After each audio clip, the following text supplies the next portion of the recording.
or what we want to be rather than what we are and what we're called to be. And that's what Jesus is trying to communicate as he's speaking in the Sermon on the Mount. Jesus classifies who we are. He gives two instructions, and then he gives kind of a command that goes along with it. The first identity that he's going to have is that we are the salt of the earth.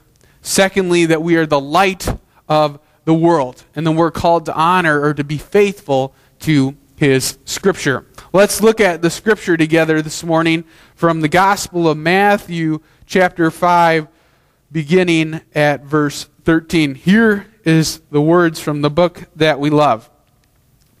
Jesus says, "You are the salt of the earth, but if salt loses its saltiness, how can it be made salty again? It is no longer good for anything except to be thrown out and trampled on by men. You are the light of the world. A city on a hill cannot be hidden. Neither do people light a lamp and put it under a bowl. Instead, they put it on a stand, and it gives light to everyone in the house. In the same way, let your light shine before men, that they may see your good deeds and praise your Father in heaven. Do not think that I have come to abolish the law or the prophets. I have come to fulfill them. I tell you the truth, until heaven and earth disappear, not the smallest letter, not the least of stroke of a pen, will by any means disappear from the law until everything is accomplished. Anyone who breaks one of the least of these commandments and teaches others to do the same will be called least in the kingdom of heaven. But whoever practices and teaches these commands will be called great in the kingdom of heaven. For I tell you that unless your righteousness surpasses that of the Pharisees and the teachers of the law, you will certainly not enter the kingdom of heaven." Here ends our reading this morning.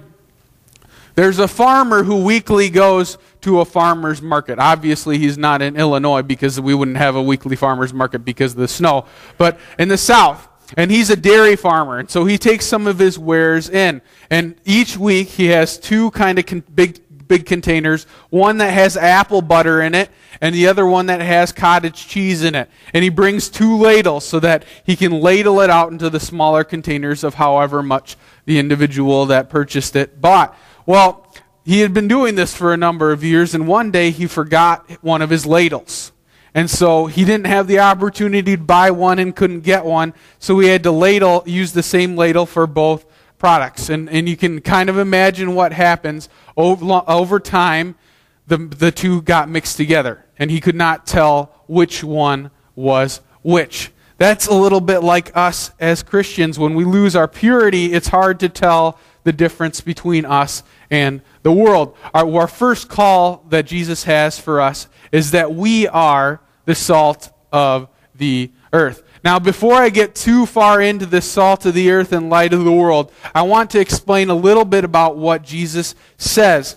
He says, you are the salt of the earth. You are the light of the world. He doesn't say to us this morning, I want you to be the light of the world. I want you to aspire to be the salt of the earth. No, we are these things. We are them. When we decide to be Christians, we are claiming Christ. We are the salt of the earth. Now, what does that exactly mean that we are supposed to be the salt of the earth? Let me give a few examples.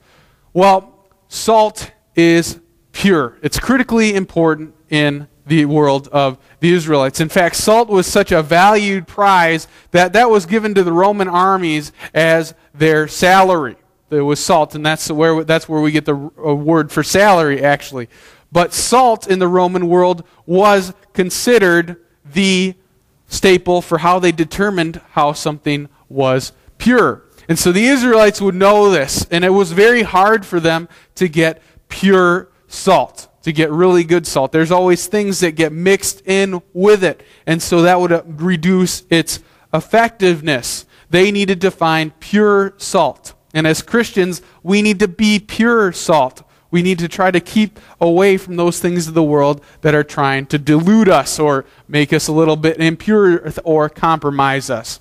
Secondly, Salt is a preservative. Salt is a preservative. So now this might go without saying, but I'm going to say it anyway. They did not have refrigerators back in the time of the Israelites. They didn't have the chemicals that they can spray on and make, a McDonald's burger look the same for 30 days. They don't have those kinds of things. They put salt in everything. Salt was used as their preservative. So they'd put that in there. A key thing to think about is that salt isn't useful as a preservative when it sits an inch away, right? You need to put the salt on it. It needs to penetrate in. It needs to be right there. Mark 9:50 says this, "Salt is good, but if it loses its saltiness, how can it be made salty again? Have salt in yourselves and be at peace with one another." So salt, for them, they'd understand it as a preservative. We too need to understand that we are preserving the earth. We're trying to keep it from spoiling. We're trying to make sure that the way of Jesus is being communicated. That's our job as Christians, to fight for those Christian values and to preserve the world as best as we can. Now, the final aspect of salt, which we all know about, is salt is a flavor, right? Salt is a flavor. Someone once said this, when a Christian's salt has lost its flavor, too often he tries to save the world with pepper. Now, we add salt to things, but I'm willing to bet that most of us, if not all of us, don't add salt just to add salt. But we do it for a reason. We want to bring out the original flavor or enhance the flavor of the food. It's not that we just want to eat salt straight up from the jar or from the shaker. Now I have seen kids do that at Camp Geneva, and it's the grossest thing that I've ever seen. But salt is intended to bring out the flavor, and as Christians, we need to do that as well. God made the world. We remember when Jesus makes the world, he says, it is very good at the end. We need to bring out the goodness of the world. We need to bring out the goodness of the earth and in our lives. The last kind of closing thought about salt. Jesus calls us to be the salt of the earth, but we can't forget about this. Salt, when it fulfills its intended purpose, when it's used as a preservative, it loses itself. It disintegrates. It goes away. We as Christians are to live that way as well. If we're fulfilling our intended purpose, we are slowly losing ourselves to Christ to communicate His love and His life. When we serve in true discipleship, the salt is lost, but we are called to live for God. Are we living as salt? Do we see ourselves simply as being a flavor kind of person, or are we doing all of our intended things? Are we losing ourselves in discipleship? In a good way, losing ourselves. At church, there's a girl named Jane, and she's rather little. And the sermon title for that week was "Let Your Light Shine." And that was the only thing that she could remember about the sermon. She couldn't remember anything else, but she couldn't remember what it was about. And so she asked her mom, now what does that mean with "let your light shine"? Well, it means that you're supposed to be good, that you're supposed to be obedient, and that you're supposed to be cheerful. And so then she goes back to what she's doing. And later on that day, she's in the nursery. And there was a fight that happens, and she excuses herself saying, I blew myself out. Our second point is that we are the light of the world. A minister and his wife went to visit an elderly couple after dinner for a meal, for dessert. And they walk in, and it's very dark in there. And so they asked them to turn on the lights. And so they turn on some of the kitchen lights, and then they have a round table kind of in there. And there's a beautiful chandelier that's hanging down from that thing. And they're down to sit at their pie, and it's maybe in the winter, towards the winter or whatever, and it's very dark in that house. And the minister says, "Can you please turn on that chandelier?" And they said, "No, we can't."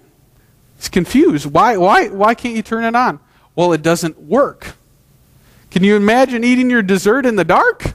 You have pie all over your face. It's not good. Light, when it fulfills its purpose, serves as a guide. What would we do without light? When it's in the middle of the night and we go into the bathroom, we like to have lights on. When we're young, we want to have a night light that guides us through our room to the door. Where do we go? Jesus commissions us as the light of the world. One commentator translated this passage saying, "You folks are the very light of the cosmos." And when we think about light, we don't place light on the floor, do we? No. It doesn't fulfill its intended purpose. We put lights up high. We put them in the center of the room because they give the most light to everywhere. We place things on the top and in the center where it's most effective. And then Jesus says, we are a city on a hill, that the light cannot be hidden, and that we put the lamps on a lampstand, that we bring it up higher. Well, as Christians, we are called not to hide our light under a bushel. We don't put it under a pot. We don't put it anywhere. But we're supposed to let our light shine. So as Christians, we shouldn't be afraid of being identified as a Christian, because we're going to be on that mountain. Regardless, when people know that we're Christians, we're going to be judged, whether we're shining our light or we're not. We are going to be labeled as Christians. And we shouldn't be afraid to identify ourselves as Christians either. But we should continue to press that.